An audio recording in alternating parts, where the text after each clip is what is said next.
Hi guys, I'm Liflame and I welcome you in my creative lab.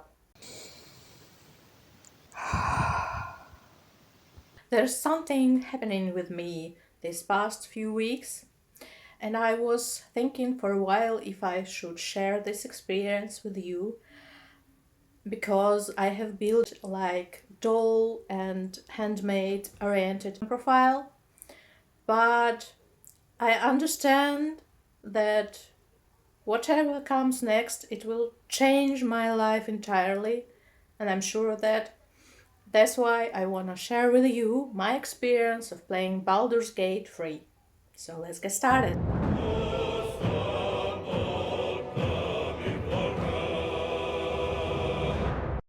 First of all, I have to mention that I'm not new to roleplay itself. One hot summer when I was 17, two coincident things combined together. I started to read Roger Zelazny's books. Firstly in my life found fantasy genre. I didn't like to read it all before that. And also, my friend invited me into roleplay chats where I started to play developing my own characters. Full Moon, who firstly appeared when I was 13 and transformed into the White Angel, the essence of light. Then Trophia, the Angel of Darkness, appeared, and finishing with Daedra, Demon of Chaos. Together they formed Balance. As you can see, the influence of the Chronicles of Amber is very strong here. But they are more than my characters. I would rather say that they are my inner entities, and I'm only a space where they live, and I'm blessed to witness their lives. I was playing like hard, like all my free time I was spending in chats, and with time I even created my own world, Guard of Worlds, which unfortunately died with chat rooms where we played. I never played D&D itself, nor read its rules, despite the fact I had a digital version of its third edition, and never used dice, because I thought it was too complicated for me.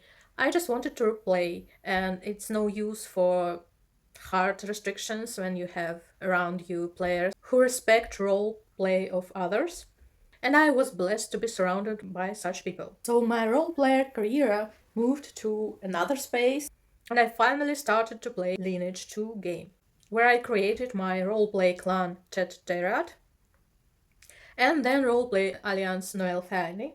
Here you may notice some of Andrzej Sapkowski influence, and I played it for 6 years until one of my friends invited me to a whole server of role players. And next 6 months, I was the most happy person to play with the entire server of role players, and it was the most amazing experience in my life and left the deepest mark inside of me. This time was absolutely awesome.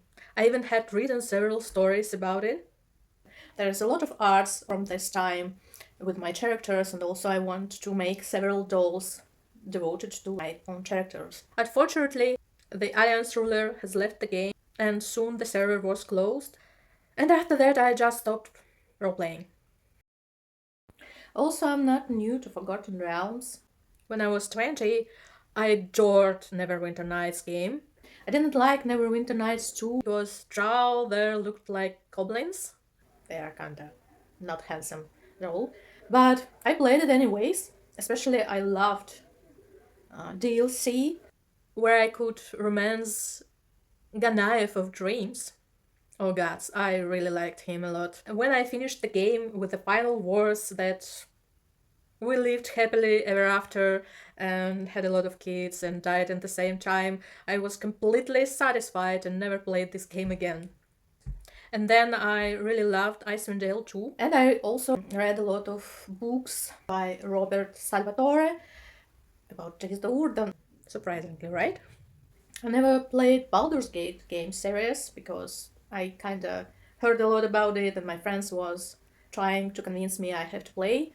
That Neverwinter Night was nothing compared to Baldur's Gate and so on.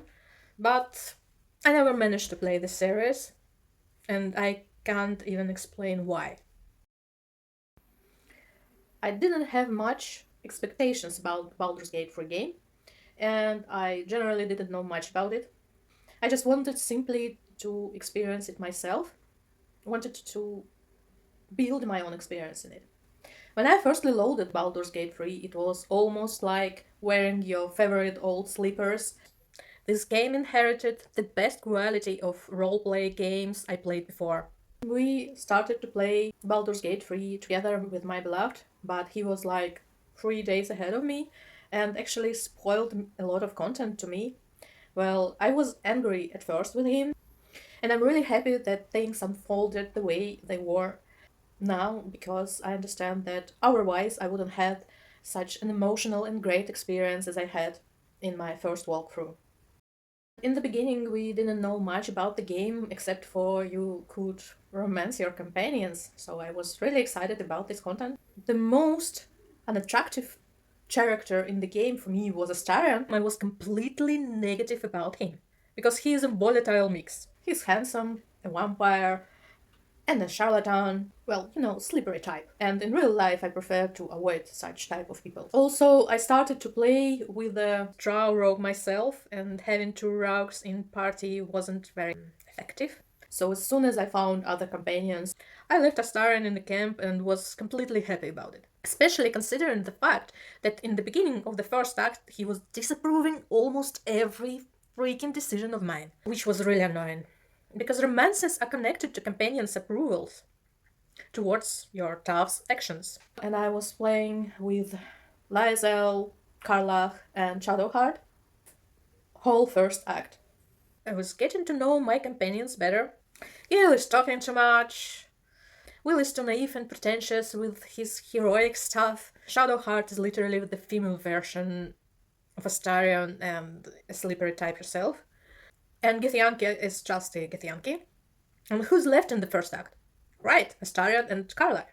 The first character which offered me a romance was Lae'zel, and it was the same with my beloved.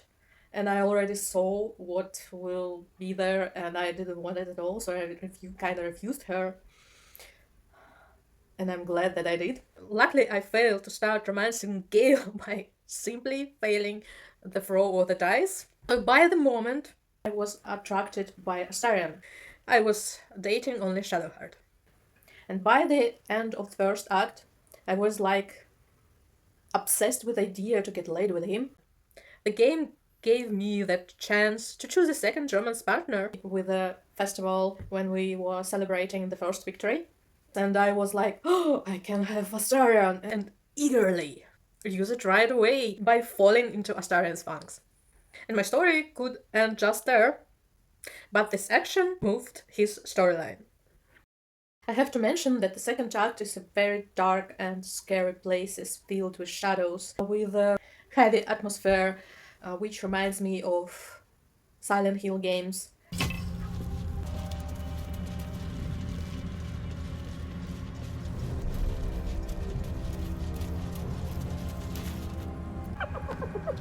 Hey boy, you want the bone?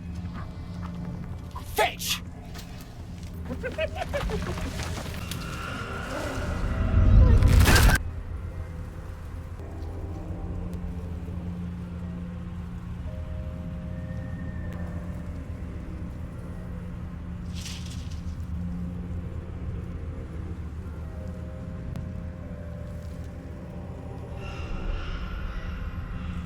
Despite this fact, I really like the soundtrack. Gladly, we have bought the deluxe edition, which was provided with the soundtrack. And I started to listen to OSTs when I was not playing the game. And the music in the game touched me deeply. Also, my beloved spoiled me that somewhere in the second act will be contact for Astarion, and I kinda maybe would love to have him in the party when I will face that. And I started to take Astarion in my party, but as my character was assassin and he was a trickster, and the efficiency of the party in combats greatly reduced, and I've spent like a couple of days thinking, what can I do? The only class in the game which is not presented as a companion is Bard.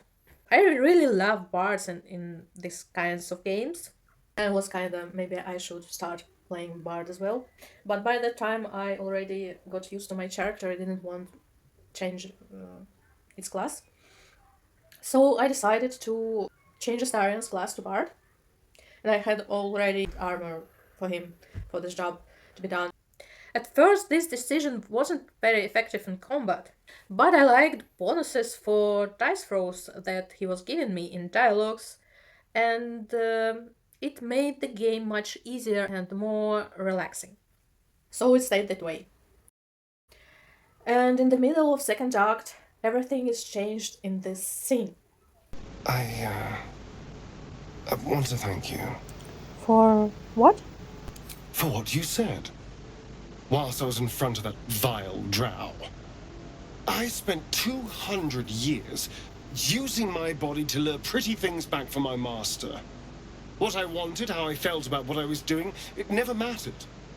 You could have asked me to do the same. To throw myself at her. What I wanted be damned. But you didn't. And I'm grateful. I care about you. Really.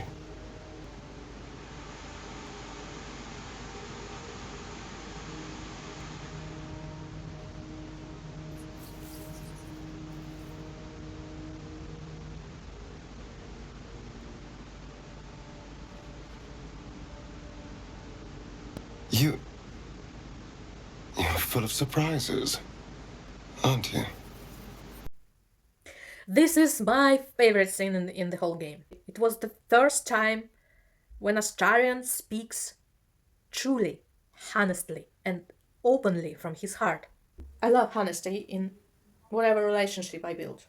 I'm a very honest person myself, and I'm always honest with other people, and I value when people are honest with me, especially when it's people like Astarion who doesn't speak their minds freely. That was the moment when I started to feel for him. And actually, it was the moment when the relationships between him and my character have started as well. And finally, we came to the third act, where I spent, I think, the same amount of time which I've spent in two previous acts together. It has a lot of content concentrated in one place. When we came into Baldur's Gate City, it nearly broke my mind. Tons of quests, tons of NPCs, and I literally got frozen by the quantity of the content. Astarion's quest was nearly the last of the companion's quest I closed, and after that, understanding that my adventure is almost over, I felt sad, empty, and frustrated because I didn't want to lose it all. I kinda got used to see his pointy ears face every day and his tricky smile. Well, and despite the fact that my beloved was saying that I can start anytime I want and so on, I was grieving so much that it will never be the same again. I was kinda falling into depression for a couple of days and made some not good in game decisions, which affected gameplay. I have missed tons and tons of content because of this mindset. It wasn't critical though. I could finish the game the way I wanted, but I wasn't like 100% satisfied with it. I have finished my first campaign in Baldur's Gate 3 a couple of days ago, and I was so sad that it was over. So I started the second walkthrough right away with the same characters, but this time as Bard. And actually, it helped to deal with the grief, especially considering the fact that I have found tons of new content I have missed in first walkthrough. And I'm now really excited to open all of these moments.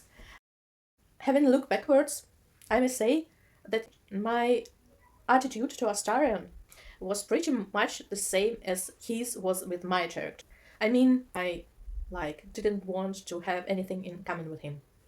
And then he was just wanting to get laid with my character and is pretty the same for me. But then, after several nights together, he started falling to my character, and it was pretty much the same as I felt. The more I knew him, the more I was falling for him. I came to a conclusion that my opinion about him was entirely superficial, and now I can say that Astarion is a very complicated character because he has passed through a very traumatic experience, as I did in my life, and he got a chance to break free, and he deals a lot of efforts to change himself, to know himself, and to find the pieces of what is left for him, or to find his own way to live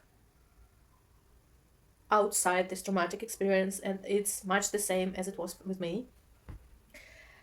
And my character for Astarion is like a guiding light. And in my life, my guiding light was my beloved. And I kinda see myself in Astarion. And his story reflects deeply in me. That's why I feel compassionate towards him. And I really respect the honesty which he brings into relationships with my character. That's why he earned my trust. So I began giving him the same attitude and care that healed me in due time. Now, in the second walkthrough, I started to notice these little details in my companions and in Astarion as well, how he actually seduces. In the first walkthrough, all of this was some kind of magic for me. Poof, and I fell in love with Astarion. And I didn't know when and why and how he changed my attitude towards him. Like I was the most warm-up person by the moment of starting the second walkthrough. When I just met Astarion, I felt like nothing. And then, step by step, as the story goes, as they interact to each other, I started feeling this same feeling that made me falling for him. And I may say that Neil Newman did a great job acting him. In the beginning, his voice sounds indifferent, then changes to playful, then fills with interest, and gets his unforgettable warmth in the end, which I really miss in my current state of relationships with Astarion in my second walkthrough. Just hear it yourself. Yes? Well, hello. What can I do for you? Hello, my dear. Ah, my favorite traveling companion. Hello, my sweet. I did miss that face, you know. Yes, love. Nothing special, of course.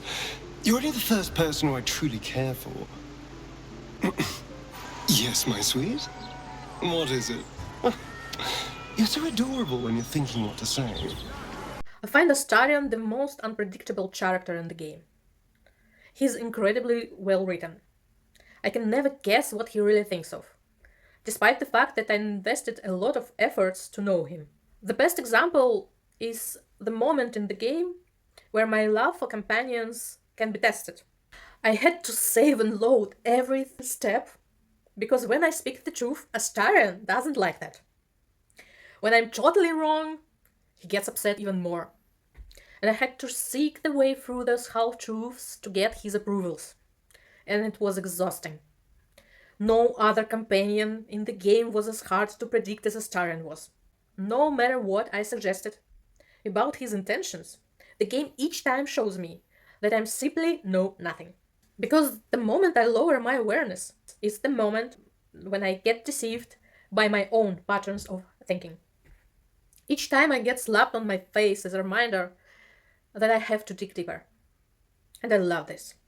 This game breaks the bounds of cliché in almost everything. But I have to admit that a person like Astarion could never exist in real life, because he combines qualities in his personality which will tear apart a regular human being. I was also curious about seeing his dark side. That's why in my second walkthrough, I have ascended him. And I didn't like him at all. I have found out one of my personal taboos through Ascended Astarion. I do not tolerate any kind of violence towards me, especially in relationships.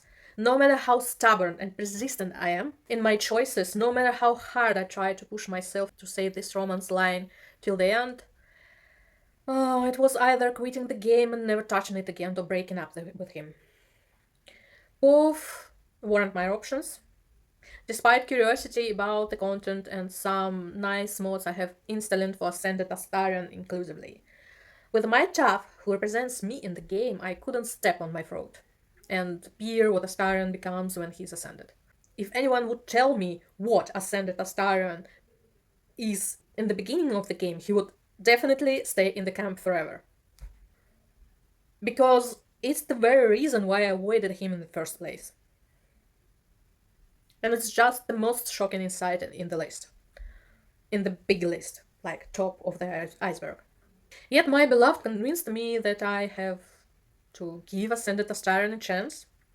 And I did. Would you ever consider sharing the gift of immortality with me, Astarion? I think not. That is for me and my darling to share. If they have prevented your eyes and fangs from wandering to other necks, it must be a special bond indeed. Despite myself, I did miss you. The feeling is extremely mutual, my dear. This plane is so very dull without you. I make no promises, but I shall try. Bloodshed is always more fun with company. After all, I did miss you, you know. There is a sense of loneliness that comes with power. But there'll be more than enough time to catch up once you're done playing hero. So go, enjoy the party, then get back to burning your path across the plains. And once you're done, you'll return to take your place at my side. And this world will tremble before us. Until then, my love. We've already had one heart-to-heart. Best to leave it at that, don't you think? I'm not sure I can manage another bout of sentimentality. Just to find out that actually, despite all he loves stuff, with kind of twisted and tainted love, but still loves. So now I'm feeling one step closer to roleplay bad Astarion. Do I like other companions? Well, on the surface, Karlach. Because she's straightforward, speaks her mind freely, and a very kind person as well. But I think of myself a little bit more intelligent than Karlach is. But she has a white heart and a flaming soul, just as I do. Flame is my nickname, and it will tell you more about me than my name or occupation.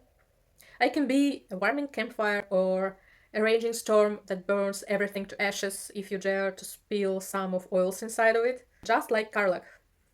Yet for her, it's natural to be that way. And unlike her, I'm a kind, open, and straightforward by my choice.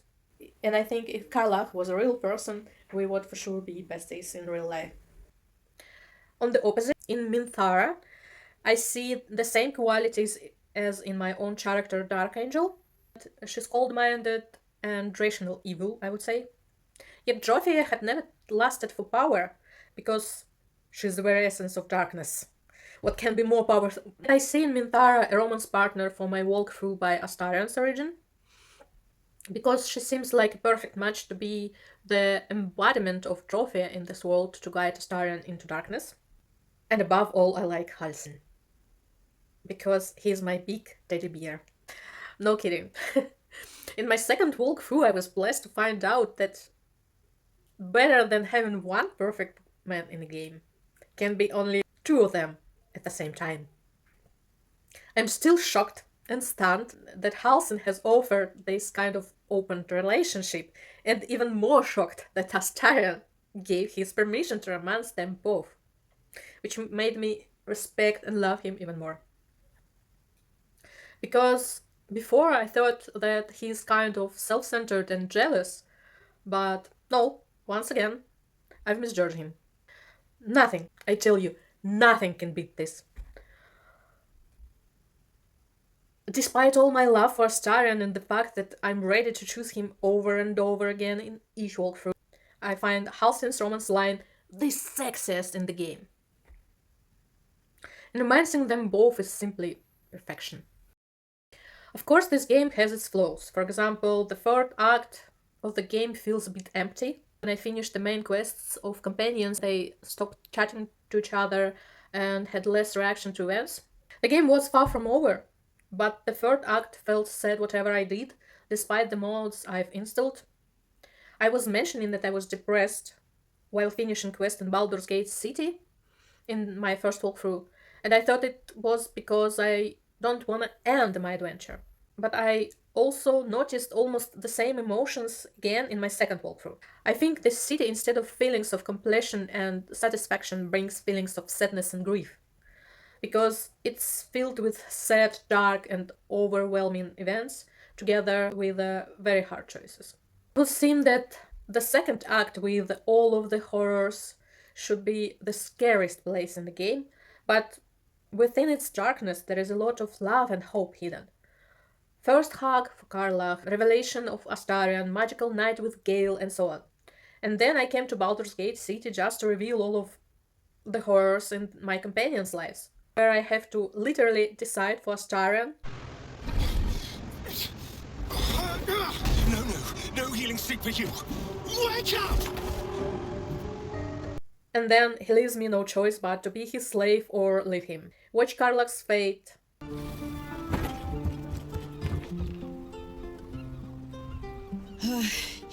Engine's finally cooked. Held on just long enough. Bear Shadowheart's loss. I remember. But they can't comfort me. They can't give me advice. They can't tell me what I was like as a little girl.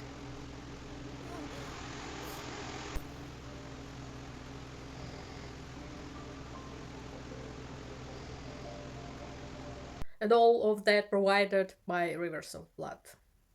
It's grim either way. And the fact that I end up as savior of the world cannot overweight that. And as a result, I would love to have more romance actions besides the kiss. For example, having a dialogue like hugging the partner would be totally awesome. As long as this action is already part of the game, at least with some of the companions, because hugging them is the only thing that somehow eases these negative emotions in the third act. I do not understand why it wasn't done as an option at the first place. And I'm kinda not the only one who would love more dialogues with companions as well. Yet after Larian has enabled full access to the game for modders, I cannot wait to see how this game will transform in a couple of years. And I don't know, maybe I will even try myself to make my own mods. Who knows? And I cannot even express and explain the storm of feelings that this game have risen inside of me. All of these images, which I have mostly forgotten, because I have remembered the feelings I have sensed when I was role-playing, when I was young, and my inner entities have been awakened from their cryosleep. Like, totally awakened. Firstly Angel, then Drophia, and it shocked me. They were opening their eyes for the short moments before for me to see some images, but now I saw them fully awake, talking, exploring, like it was years ago with other people while I was role-playing. And Astarion's attitude towards my tough reminds me of how other people reacted and treated Angel before. She has always attracted dark personalities by bringing their inner light to the surface, so I would say that Astarion is totally her type. Also, his ignorance to some things awakens rational thinking in Drophia. And she kind of tries to speak her mind about this or that, which I was able to express in dialogues during his quest. Sometimes I think like I could wrote a book or two about the times I've spent role-playing, about my characters, but unfortunately I didn't have made any notes and didn't save chats from that time, and for now I don't really remember much about this time. I really miss role-playing. Some of magic has gone and the world lost its colors without it. and I was thinking about reviving Guard of Worlds several times. Of course, I have tried several times to return to Lineage 2, find role players, and gather my old friends, but it all was in vain. Yet Baldur's Gate 3 made it clear to me that I can always write another story, if I dare to try. Maybe I have to figure out something new. If there are any role players who sees that, please don't be shy. Come here. Let's sit at the campfire, have a glass of wine or cup of tea or coffee, whatever you like, and let's play. What's next? Still not sure if I want Astarion as a doll because it feels kinda too much to me. I also extremely picky about his appearance and I'm not sure I'm capable of making his look entirely exact as he is in the game. But I'm still pondering about it anyways. For now, I want to make a video with snapshots provided with the hosts from Baldur's Gate to encapsulate my emotions and experience from first walkthrough. In the beginning of the game, I was kinda reckless about saves, and I couldn't restore all the moments I wanted to shoot from the game. That's why I started my second walkthrough with the same character of mine, but as a bard this time. And that's why this time I was so Astarion oriented to catch all these moments once more. I'm not sure about publishing them yet, because using original hosts can have its difficulties. Baldur's Gate 3 made it clear that I need 3D models of my own characters as well. I'm not sure that girls want to be presented in this world in more material form like dolls, but it seems that they are fine with digital avatars. I have a couple of arts I would want to paint maybe someday. I'm a terribly slow creator, and even slower painter. I want to make at least 2 more walkthroughs.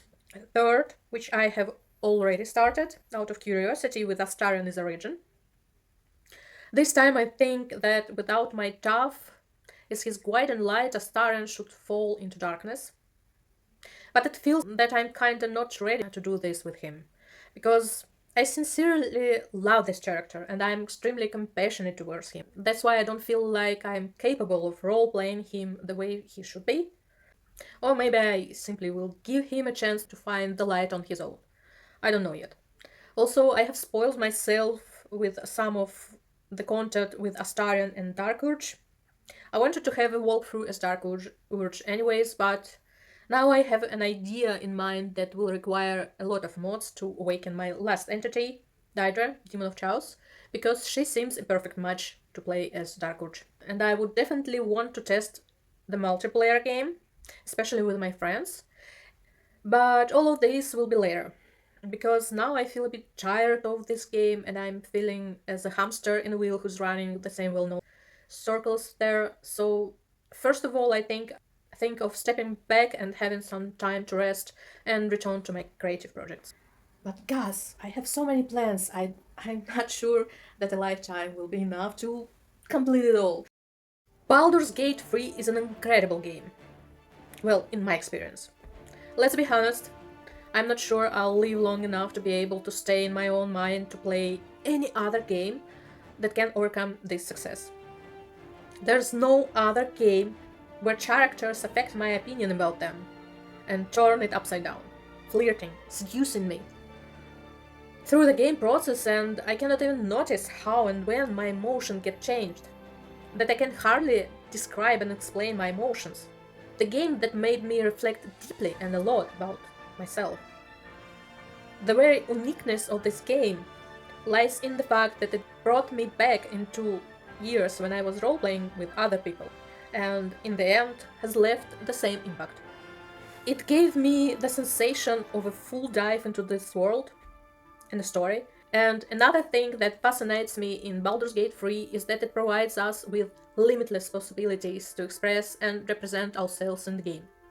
I mean, I can be me there entirely. Starting with character making, where I can create my own or choose any of existing, ending with fundamental questions and dialogues with my companions, where I can speak with them in a manner I would speak with any other person in real life. I'm very grateful to Larian Studios that they made it possible for me to have this outstanding experience. And most of all, I'm very grateful that they made it possible for me to retrieve this lost piece of role-playing which I gave up trying to return. I tried my best to make it clear for you why Baldur's Gate 3 became so important to me by gathering all these tiny details like emotions from listening hosts, the spoilers from my beloved, Astarion's flirt, and the gameplay itself have coincided as a layered pie into the greatest game experience I ever had. I've spent a great deal of time trying to reflect and put my feelings into words for you. I'm very happy and lucky and grateful that everything has unfolded the way it was. I'm very happy that I accidentally picked Astarion as my main romance companion, because I don't feel such a deep connection with anyone else in Baldur's Gate 3, and it's this romance line that made me so deeply involved in the game process, and made this experience so special in the end. I'm very grateful to my beloved, who allows me to embrace the storm of emotions openly, enjoying them, supporting me and giving me all of his love. Now I don't know where this road will lead me. It's impossible to predict the outcome and what will be when the hurricane will go quiet and the dust will settle.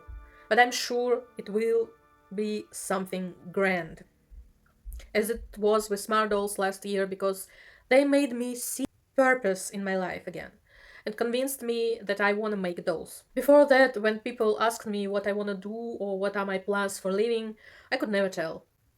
But now I may say that this video about my experience in Baldur's Gate 3 is a part of this unfolding path of knowing myself, and all I can do is to follow its calling. That's it. Bye. I'm not to blame. These ain't my sins. I broke my chains. There's more to do.